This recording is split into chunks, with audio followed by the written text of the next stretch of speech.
Hello students.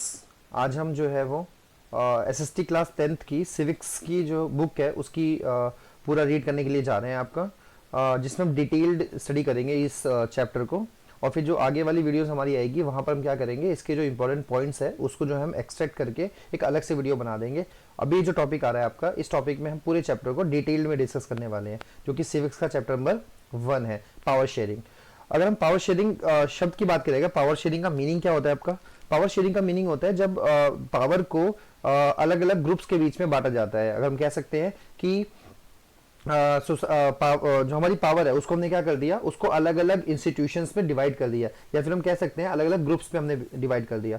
जब हम इस चैप्टर की बात करते हैं तो यहाँ पर हमको स्टार्टिंग में दो एग्जाम्पल दिए हुए हैं। एक एग्जाम्पल है बेल्जियम का और एक एग्जाम्पल है आपका श्रीलंका का। इन दोनों ही देशों का जो एथनिसिटी कॉम्प्लेक्स था है वो क्या है आपका, बहुत ही कॉम्प्लेक्स है। यानी कि हम कह सकते हैं जो अलग अलग धर्म के लोग रहते हैं दोनों ही में काफी कॉम्प्लेक्स देखने को मिल जाता है। जहां हम बेल्जियम की बात करें अगर, तो बेल्जियम एक स्मॉल कंट्री है यूरोप में। ये इतनी छोटी होगी, हरियाणा से भी छोटी है, और इसका जो बॉर्डर है वो फ्रांस के साथ, नीदरलैंड के साथ, जर्मनी एंड लग्जमबर्ग कंट्री के साथ लगता है।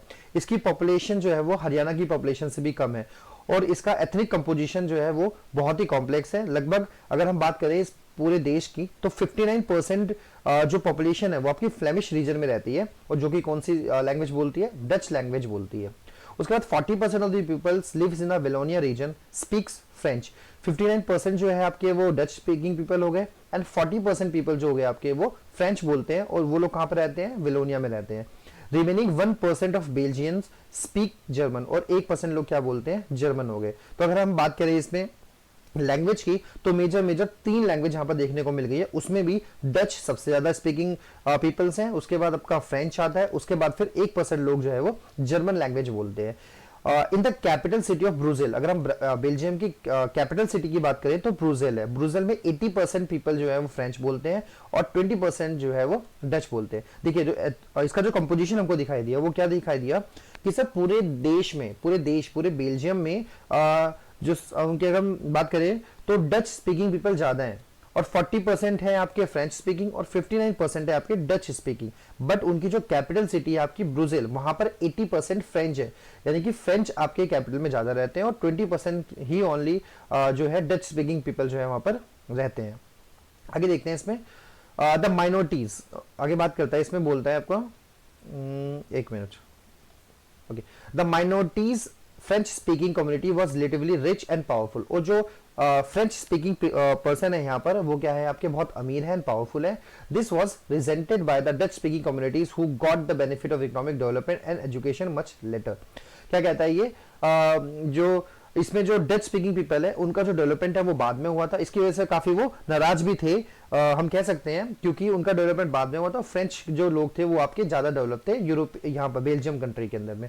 उसका ये बोलता है जिसकी वजह से इनके बीच में क्या हो गया, आपका टेंशन बनना शुरू हो गई थी डच स्पीकिंग पीपल में और फ्रेंच स्पीकिंग कम्युनिटीज में during 1950s and 60s। The tension between the two communities was more acute in the Brussels, और ये ब्रुजेल में स्थिति और ज्यादा खराब थी।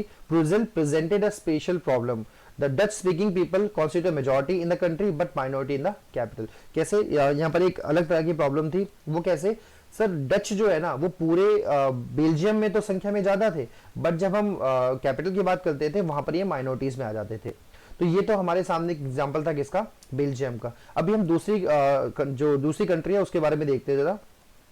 Late us compare this to the situation of the another country called Sri Lanka.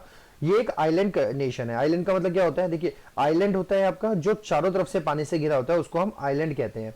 और जो पेनिसुला होता है, जैसे ज्योग्राफी का पार्ट आ जाता है, अगर हम आइलैंड की बात करें तो आइलैंड चारों तरफ से पानी से घिरा होता है, और जब हम पेनिसुला की बात करते हैं तो पेनिसुला 3 साइड से जो है वो सी से घिरा होता है, जैसे इंडियन पेनिसुला। अब इंडियन पेनिसुला जो साउथ इंडिया का पार्ट है वो आपका इंडियन पेनिसुला कहलाता है। क्यों कहलाता है? क्योंकि इंडियन पेनिसुला जो है वो 3 तरफ से पानी से घिरा हुआ है। एक तरफ तो आपको मिलेगा अरब अरेबियन ओशन है, एक तरफ बंगाल की खाड़ी है, और दूसरी तरफ आपको सबसे हमारे साउथ में क्या मिलता है, इंडियन ओशन मिलता है। और श्रीलंका क्या है, अपने आप में एक आइलैंड नेशन हो गया। Just a few kilometer off the southern coast of the Tamil Nadu, Tamil Nadu से बस थोड़ा सा ही दूर है। It has about 2 crore people, इसकी जो जनसंख्या है वो लगभग 2 करोड़ है। About same in the Haryana, लगभग हरियाणा के बराबर ही इसकी पॉपुलेशन भी होती है। Like other nation Sri Lanka, okay एक minute. Like other nations in the South Asian region, Sri Lanka has a diverse population. यहाँ पर भी क्या आपको डाइवर्स पॉपुलेशन देखने को मिल जाएगी। The major social groups are Sinhala speakers, 74%। यहाँ पर जो मेजर ग्रुप है आपका वो सिंहाला कम्युनिटी से आते हैं, जो कि सिंहाला सिंहली है, जो कि सिंहाला लैंग्वेज बोलते हैं। एंड देन तमिल स्पीकर्स है, जो कि 18% है।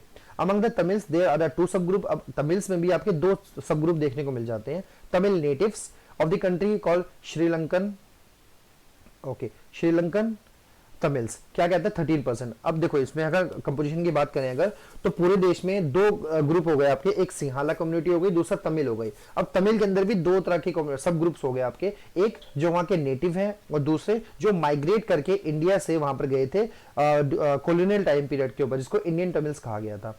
As you see in the map, Sri Lanka Tamils are concentrated in the north and eastern country. देखो हम मैप में देखते हैं एक बार, देखो ये मैप में दिखा रहा है, देख सकते हैं हम लोग, ठीक है। ये मैप जो है आपका, ये तो आपका किसका हो गया, बेल्जियम का, ठीक है। आगे हम देखते हैं, ये तो बेल्जियम का मैप हो गया। श्रीलंका का मैप देखते हैं एक बार हम, श्रीलंका का मैप देखते हैं कहाँ, देखो ये रहा आपका श्रीलंका। यहाँ पर अगर हम बात करते हैं तो जफाना दिख रहा है आपको, तो ये जो ऊपर दिख रहा है आपको ऑरेंज कलर का, यहाँ हम कह सकते हैं यहाँ पर कौन लोग रहते हैं, यहाँ पर आपके श्रीलंकन तमिल हो गए आपके, ओके। और कुछ कुछ जो ये आपका डार्क दिखाई दे रहा है, ये क्या हो जाएंगे आपके इंडियन तमिल हो जाएंगे आपको, जिस एरिया में आपको ये दिखाई दे रहे हैं, ओके। उसके बाद भी हम देखते हैं, okay. As you can see, the Sri Lankan Tamils are concentrated in the north and eastern of the country. Most people, most of the Sinhala speaking peoples are Buddhist, while the most of the Tamils are Hindu and Muslims. क्या कहता है ये, जो सिंहाला लोग हैं वहाँ के, वो तो क्या है आपके बौद्धिस्ट रिलीजन को फॉलो करते हैं, और जो तमिल है मोस्टली वो हिंदू और मुस्लिम है। कुछ 7% लोग जो है क्रिश्चियन भी है, who are both Tamil and Sinhala. Just imagine what could happen in the situation like this. In the Belgium, Dutch community could take the advantage of its numeric majority and force it with the French and the German speaking population. क्या कह सकते हैं, एक situation सोचो, Belgium में 59% लोग जो है वो डच हैं, यानी कि मेजॉरिटी में डच हैं। वो चाहते तो क्या कर सकते थे, वो पूरे देश पे कब्जा कर सकते थे। This would push the conflict among the communities further, जिसकी वजह से कन्फ्लिक्ट और ज्यादा बढ़ सकता था।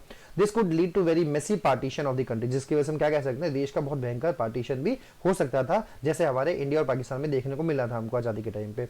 Both this side would claim control over Brussels, okay, दोनों जो है वो ब्रूजिल पे कंट्रोल भी कर सकते थे। But in Sri Lanka Sinhala communities enjoyed even a bigger majority. अगर हम श्रीलंका की बात करें तो यहाँ पर सिंहाला कम्युनिटी बल्कि ज्यादा मेजॉरिटी में है, and could impose it will on the entire country, और पूरे देश पे अपनी इच्छा जो है वो थोप सकते थे। नाउ लेट इज लुक, ऐसे श्रीलंका में कंपोजिशन किस तरह का है और बेल्जियम में कंपोजिशन किस तरह का है। अब जो हमारा नेक्स्ट पार्ट आएगा उस पार्ट में हम डिस्कस करेंगे श्रीलंका और बेल्जियम ने इस सिचुएशन को कैसे टैकल किया, और आगे हम देखेंगे पावर शेयरिंग होती क्या है और पावर शेयरिंग क्यों होती है, उससे क्या क्या हो सकता है। इसको हम आगे वाली वीडियोस में कवर करने वाले हैं। ये वीडियोस लगभग 3 से 4 पार्ट, इस चैप्टर को लगभग 3 पार्ट में या 4 पार्ट में इसको कवर कर लेंगे, ठीक है। Okay, thank you. बाकी आपको अगर हमारा चैनल अच्छा लग रहा हो तो प्लीज चैनल को लाइक कर देना एंड सब्सक्राइब कर देना, और प्लीज अपने फ्रेंड्स के साथ शेयर कर देना। Thank you.